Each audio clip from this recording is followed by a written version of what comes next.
Há 4 anos atrás, Caracas se candidatava a sediar os Jogos Pan-Americanos que terminam amanhã. Foram 4 anos de problemas e incertezas. É verdade que a crise mundial influiu, mas a maioria dos problemas foi de ordem interna, fazendo com que durante muito tempo se duvidasse da realização dos Jogos. Faltava ainda muita coisa quando os quase 3.000 atletas das Américas começaram a chegar a Caracas para os Jogos. Os estádios e piscinas até que estavam em ordem. Alguns foram construídos especialmente para o Pan-Americano, como a piscina, o ringue do Parque Nações Unidas, onde se disputou o torneio de boxe, e o estádio Brígido Iriarte para o futebol. Outros sofreram reformas, como o Estádio Olímpico, palco das provas de atletismo. Mas Caracas deixou para o final a Vila Pan-Americana, o lar dos atletas durante os 15 dias de competição. Aqui, tudo era poeira, entulhos, improvisação. O exército foi convocado para apressar os trabalhos. Era comum soldados de vassouras nos ombros cruzarem a toda hora com os atletas. Além do calor, das instalações precárias e da correria, a vila tinha o agravante de ficar longe de Caracas. 2 horas para ir, 2 horas para voltar, depois a mesma coisa para as finais, simplesmente não tem jeito, não pode fazer isso. Os problemas e dificuldades eram consequência de uma decisão inédita do governo da Venezuela, que pela primeira vez na história dos Jogos Pan-Americanos decidiu bancar tudo sozinho. O governo e os empresários nunca chegaram a um acordo quanto aos Jogos. O momento é grave na Venezuela. Além da crise econômica, vive-se um período pré-eleitoral. Os cartazes que pelas ruas de Caracas saudavam os atletas de outros países misturavam-se aos dos candidatos e partidos que vão disputar as eleições presidenciais de 4 de dezembro. As atenções se dividiram ainda mais, porque junto com a abertura dos Jogos, a Venezuela pediu a 3ª moratória deste ano, para uma dívida externa de 18 bilhões de dólares.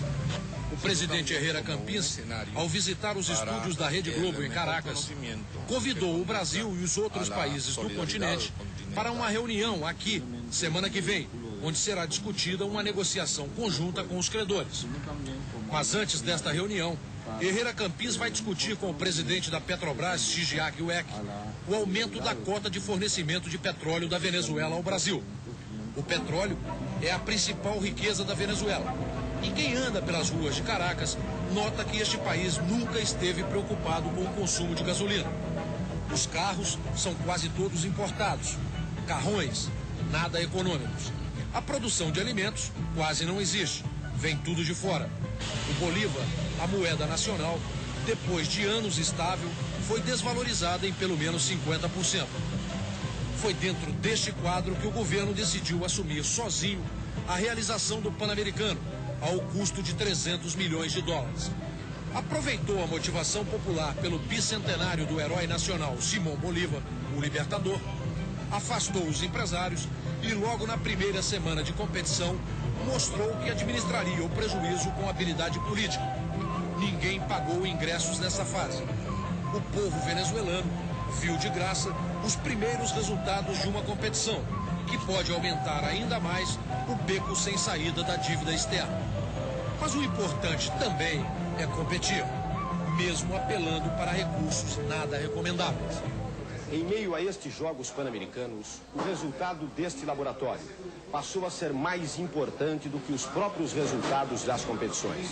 Este é o laboratório onde, pela segunda vez, se realizou o controle antidoping nos Jogos Pan-Americanos. Esses resultados chegaram, inclusive, a alterar o quadro de medalhas. O responsável por esta reviravolta foi o médico brasileiro Eduardo Henrique de Rose, 41 anos, vice-presidente da Federação Internacional de Medicina Esportiva e chefe da comissão médica da ODEPA.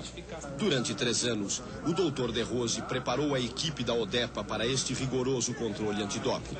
Em 79, a equipe da ODEPA tentou em Porto Rico um exame como este, mas faltavam uma equipe e material especializado, como este laboratório alemão que o próprio Dr. de Rose mostrou ao repórter Luiz Fernando Lima. Depois da urina entrar no laboratório, se preparam as amostras e essas amostras então passam inicialmente por um cromatógrafo de gás. Elas são injetadas em uma coluna e o computador então nos refere, através de gráficos, as substâncias e relaciona as substâncias existentes. E para a maioria dos estimulantes isso é suficiente. Algum tipo de estimulante que o atleta possa ingerir que não vai ser detectado por essa aparelhagem? Não, todos são detectados, com exceção dos anabólicos que exige o espectrofotômetro de massa que nós vamos ver em seguida. Bom, esse é o segundo exame quantitativo. Como é que ele funciona? Passamos do screening, nós temos uma amostra da substância da urina.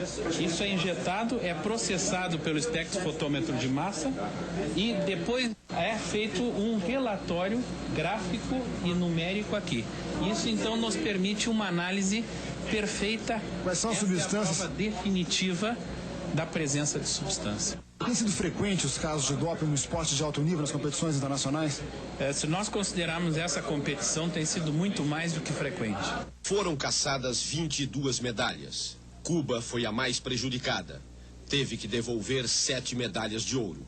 Os Estados Unidos perderam 3 de ouro e o Canadá 6 de ouro e 1 de prata. O esperado duelo de medalhas dos Jogos Pan-Americanos tradicionalmente coloca frente a frente os atletas norte-americanos e cubanos em todas as modalidades. Porém, em nenhum outro esporte, essa luta é tão direta, inflamada, quanto no boxe. Das 12 lutas finais do torneio de boxe, 6 vezes americanos e cubanos trocaram socos no ringue. E prevaleceu a tradição dos boxeadores cubanos. Eles venceram 4 lutas e perderam 2. No total, os cubanos subiram no pódio 8 vezes para buscar medalhas de ouro. Os americanos apenas 3. A Venezuela ficou com a outra medalha de ouro. O duelo entre Cuba e Estados Unidos não ficou só no ringue. Na quadra do Parque Miranda, as equipes femininas dos 2 países jogaram 2 vezes. Na primeira fase, num jogo incrível, as americanas venceram por 3-1. Na final, valendo a medalha de ouro, as cubanas jogaram com mais seriedade. Venceram 2 sets e pareciam seguras da vitória. Mas as americanas reagiram, empataram o jogo. E só no 5º set, finalmente, a vitória sensacional da equipe cubana. No beisebol, mais uma vez, os cubanos cruzaram com os Estados Unidos e ficaram com a medalha de ouro. No jogo final, Cuba venceu os Estados Unidos por 8-1. Além de conquistar a medalha de ouro, Cuba afirmou sua superioridade nesse esporte, tornando-se tetracampeã de beisebol em Jogos Pan-Americanos. Mas Cuba sofreu um sério golpe na corrida para passar das 64 medalhas de ouro, a meta de seus dirigentes, quando estourou o escândalo do doping no levantamento de peso. Os americanos foram os mais beneficiados porque tiveram apenas um atleta punido. Em compensação, no atletismo, deixaram o caminho livre para Cuba em várias modalidades. 12 atletas voltaram aos Estados Unidos antes do início das competições, todos preocupados em não passar pelo controle antidoping. Os americanos foram melhores nas provas de pista, como nos revezamentos, e os cubanos dominaram as demais, como nos arremessos.